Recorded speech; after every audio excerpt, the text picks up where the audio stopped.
I have to admit, when I first heard about the Great Discovery, I remember thinking, seriously, they're making another feature-length special on Thomas? Come on!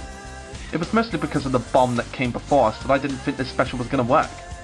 Even when I heard that Pierce Brosnan was going to narrate it, I was thinking, seriously? They got James Bond to narrate this special? And even with the exclusive cinema screenings that this film was having, that still didn't change anything for me. I still thought it was going to suck.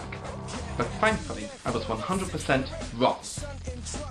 I mean, this special was better than I thought it was going to be. So what's the story? Sodor Day is coming to the island, and the engines are preparing for the celebration, and Thomas and James are racing to the wharf to be given a special job by the Thing Controller, aka Mr. Percival. Thomas ends up winning the race, and is sent to the hills to collect lumber with Duncan. As a way of getting back at Thomas for teasing him, Duncan decides to send him off to a rickety old bridge, and after avoiding falling to the same fate that Diesel 10 had in the Magic Railroad, Thomas discovers an old town that has been abandoned for years.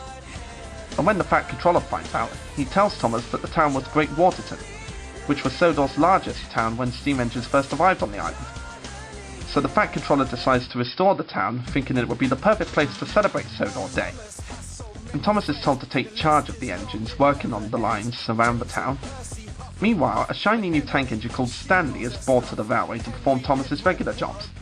All the engines take to Stanley really well, who does a great job with everything he does. When Thomas sees Stanley doing his jobs, he becomes really jealous. Wait, where have I heard that before? Thomas gets furious when Stanley takes his place at Tidmouth Sheds, and the final straw comes when Thomas causes a major derailment and Stanley takes his place as leader of the Great Waterton operation. After Thomas is mended, he shunts trucks of stone for Stanley to take away. He decides to make Stanley look foolish by shunting a tremendous amount of trucks, hoping that Stanley would not be able to climb the hill out of the town.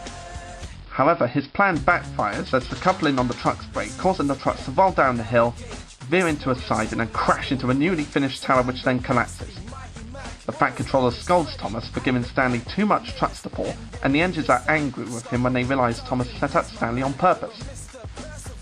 I swear I've heard that before too. However, Stanley feels terrible when he realises that Thomas misses his friends all because of him and wants to set things right. Thomas feels miserable, thinking that he's no longer wanted by the other engines. I'm pretty sure I've seen this somewhere before. At night, the engines are asleep at Tidmouth Sheds except for Thomas, who decides to clear the trucks of rubble out of the way of Great Waterton to make the engines like him again. When Thomas nearly finishes his job, he accidentally bumps a truck into an old mine. Racing after it, he races onto a shaft, and Thomas enjoys the ride, but then crashes through some boards into a wooden platform and floats down an underground waterway. When the engines realise that Thomas is missing, the Fat Controller organises a search party to go out and look for him, and the rest of the film is the other engines trying to find Thomas in time before the big day arrives. So, you remember me saying that I thought this special was going to be a bomb, but after watching it, it was really great. Pierce Brosnan does a great job narrating. I mean, Pierce Brosnan's narration reminds me of how Ringo Starr used to do it. Never changing his voice for an individual character and doing it in his same tone. It just seems very Ringo Starr-ish to me. Ringo Starr-ish. That's a new word. Even a number of the songs they write specifically for this special are pretty good. Like Racing to the Wharf is one of my favourites, and Thomas You're the Leader is a great song. In fact, watching the music video they have at the end of the special, it seems like a great tribute to the models before we go into CGI. And a number of the old characters like Bill and Ben, Diesel 10, really, they have to give Diesel 10 a cameo in this. Molly and even Rosie make cameos in this special.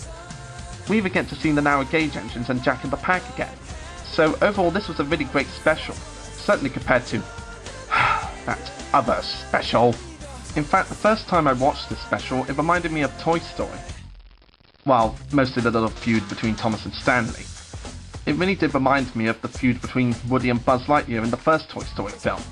Honestly guys, it sounds like that Sharon Miller actually watched the first Toy Story film to get an idea of how to write this special.